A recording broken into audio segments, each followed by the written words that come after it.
ndo Yanga. Hii ndo Yanga. Mambo vipi wapenzi watazamaji kutokea maeneo ya Mzinga hapa kwenye tawi bora kabisa la ukanda huu wa zoni ya Temeke. Si tawi lingine bali ni tawi la wakali wa Mzinga, na inaopeperuka hapa ni wakali wa Mzinga TV. Bwana Salumu Chamunda, afisa habari wa tawi la wakali. Mambo vipi? Bwana niko poa, niambie Mola Amani ndugu yangu. Kama kawa. Bwana harakati za mtaa zinasemaje kwanza? Kwa tunamshukuru Mwenyezi Mungu tumeamka salama. Kwa tunapumua, tuko tuna afya njema, na wale ambao wameamka na maradhi tuombe dua Mwenyezi Mungu awatengamanishe afya zao ziimarike kujenga taifa letu. Mwisho wa siku tumshukuru Mwenyezi Mungu, tunakwenda kucheza mchezo wetu wa pili wa ligi ya NBC. Hilo ndio kubwa ambalo sisi kama wana Yanga tunaamka nalo. Sababu tunajua mwisho wa siku furaha Yanga ni ushindi. Kwenda imani inshallah kwa uwezo wa Mwenyezi Mungu tunakwenda kupambana, tunakwenda kuchukua alama 3 na magoli mengi zaidi. Leo tunakuja kuona Yanga ile ambayo tunahitaji katika msimu. Kwanza tuko nyumbani, pili tuna maongezeko mengi ya wachezaji ambao wameongezeka, tatu timu sasa hivi ishaanza kuzoeana kwenye mazoezi, na maana tunakwenda kuangalia burudani kubwa kabisa kwenye klabu ya Yanga leo kwenda kupambania alama 3 za msimu. Mechi ya kwanza, kipindi cha kwanza kilikuwa kigumu, mechi ikaamuliwa kwenye kipindi cha pili. Leo mnaenda kukutana na Coastal Union ambao wanakuwa solid sana wanapocheza na Dar es Salaam Africans, wanakuwa wagumu sana wanapocheza na Yanga, lakini leo mnaenda kukabiliana nao pale kwenye dimba la KMC majira ya saa 12. Ni mechi ngumu ya aina gani? Kwanza benchi la ufundi wameona mapungufu ambayo tulicheza katika mchezo ambao tulicheza na Mungo. Dakika za kwanza na Mungo alikuwa na mfumo ambao waliamua kukaa nyuma. Inaonekana akatusumbua kidogo kuwafungua kwa haraka tukapata magoli. Lakini imani benchi la ufundi wameangalia mchezo wa kwanza jinsi tulivyocheza na aina timu tunacheza nazo. Uzuri wa mwalimu Yanga amesema mwenyewe kwamba mchezo ambao anakwenda kucheza leo kwamba Coast anajua, akataja baadhi ya wachezaji ambao anafahamu, lakini msingi yote kwa yote lazima leo tushinde mapema, kwa sababu mchezo wa mpira hauna nidhamu. Lazima ushinde mapema kushusha timu pressure. Unaposubiri mpaka dakika za mwisho unakuta timu inakuwa na pressure, mwisho hata kama wanaweza kati bora lakini wakosa matokeo.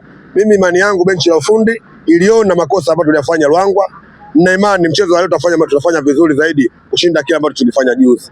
Benchi la ufundi ni benchi ambalo linakaa kuangalia timu sehemu gani imepatia, sehemu gani imekosea, sehemu iliyokosea inarekebishwa, sehemu iliyopatiwa inaongezeka. Kwa hiyo imani yangu Yanga ni timu kubwa na inaona mapungufu, inaona mazuri. Kwa hiyo na Yanga tukasupport timu yetu kuangalia jinsi gani timu yetu tunapambania alama 3. Msingi wa Yanga kwa sasa ni alama 3 muhimu. Sababu ligi ndio naiona, ligi sasa hivi kila mmoja achukua alama 3 mwanzoni. Ukipoteza alama 3 mwanzoni maana yako anakwenda kujitia ugumu katika mchezo ambao inafuatia huko mwanzoni. Unajua huu wakati uliokuwa nao kila timu sasa hivi bado haijakuwa kwenye ubora. Kwa sasa timu kubwa sisi lazima tuwe na ubora kuchukua alama 3.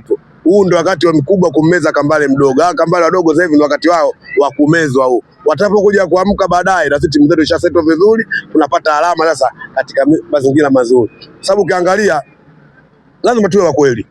Msimu wa mwaka huu hakuna timu ambayo imejiandaa 100%. Ni timu zote zimejiandaa kwa muda mfupi. Kwa hiyo katika hizi mechi za awali hizi tutakuta kila timu haiwezi kukupa ubora ule ambao tunautegemea kwenye ligi yetu ambao tunakwenda kucheza. Lakini imani kuanzia mchezo wa 5 wa 6 na kuendelea timu zitakuwa zinajua mapungufu yao na itakuwa inajua mchezaji gani ambaye akicheza na huyu atakuwa kwenye ubora. Kwa hiyo sisi wakubwa, mimi na imani sasa ndio wakati wa kupiga nyingi. Na maana kama Yanga inatakiwa ipige nyingi sana Coast. Itapokuja kusetwa hapo baadaye Coast kwa tunaenda Tanga watapunguza dozi ya magoli, lakini mwisho wa siku ushindi kwa Yanga Afrika utapatikana. Mimi nadhani benchi wafundi kiliangalia hilo, sio Yanga Afrika atatupa burudani kabisa. Ni wazi leo tunaweza tukamshuhudia X Factor, yule aliyosubiriwa, yule ambaye amepokelewa kwa mapokezi makubwa na mapenzi yenye bashasha pale KMC, akawa uwanjani leo, Stefan Aziz Ki. Kwanza katika mwalimu ambaye Yanga Afrika anakuja kutustajabisha sisi mashabiki wa Yanga, Mangoba Ngisi. Kwa sababu gani? Hakuna mtu ambaye ulimwambia apanga kikosi cha Yanga mchezo wa Namungo kama unamkuta Kasamilo anaanza. Kwa hiyo ni mwalimu ambaye yeye anampanga mchezaji anompa kitu kizuri wapi? Mazoezini. Ndio jana amefanya interview amesema Azizi agombanie namba. Sio kwa sababu nimemsajili ataingia kwenye kikosi moja kwa moja. Mfano mfupi. Sema ni mwalimu, silikuwa tuna imani hata mechi ya dabi Zanzibar angalipata dakika 10, lakini hata kwenye kikosi hakuwepo. Tumekwenda Ruangwa, ukajua labda Ruangwa atacheza kwa sababu ni mchezaji ambaye alifanya mazoezi muda wote, lakini hakumpa nafasi. Kwa hiyo kama Azizi yuko fiti na mwalimu anaona moja kwa moja huyu anaweza kunipa kitu kwenye mchezo wa leo, anaweza akacheza. Lakini Yanga sisi hatuna shida. asicheze Azizi, asicheze Selemani Mwalimu, asicheze. Tuna kikosi kipana, kikosi ambacho hata kama ukilala hivyo ukifumbua macho unakuta kila mchezaji wa Yanga ana nafasi kubwa ya kuletea Yanga Afrika. Huo ndio ukubwa wa Yanga, sio mchezaji unamuona kabisa amechoka, lakini unamlazimisha kucheza kwa sababu kwenye bench ukiangalia unakuta kweupe.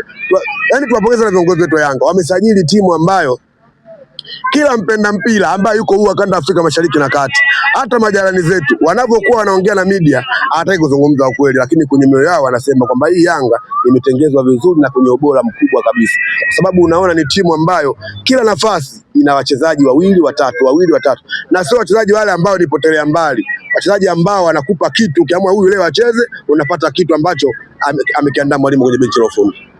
Unaiona wapi Yanga leo?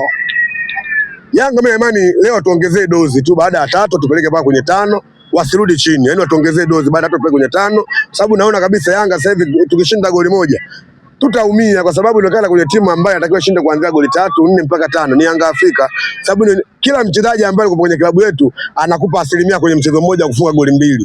Kwetu siwe tena matokeo ya goli moja kama magoli ya kupepea au magoli ya mdondo. Tufungue booster, tuonyeshe kosti sisi ni timu kubwa na tuna maandalizi mazuri kuliko wao, ili tupate alama zile ambazo zenye furaha kubwa kwenye klabu yetu siku ya leo. Imani yangu, najua mwalimu atapanga kikosi kile ambacho sisi wana Yanga tuna imani naye atakichagua kikosi kizuri ili tukashangilie vizuri kwenye uwanja wa KMC. Unaweza kuotea kikosi cha Yanga kinaweza kikawaje leo? Kuotea tu, kubahatisha. Siwezi kuotea kikosi cha Yanga. Mwalimu wa Yanga ndiye anajua mchezaji gani jana amefanya mazoezi vizuri na mwalimu mchezaji gani kesho leo ataamka naye kwenye mchezo. Haya mambo ya shea haya.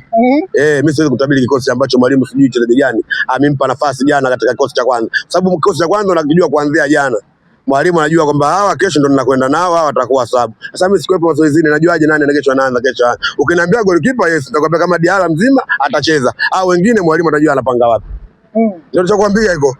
Bwana, nataka tumalizie. Unaambiaje sasa mashabiki wa Yanga kuelekea mchezo wa leo na masuala mazima ya mwitikio wa swala zima la kadi za wanachama?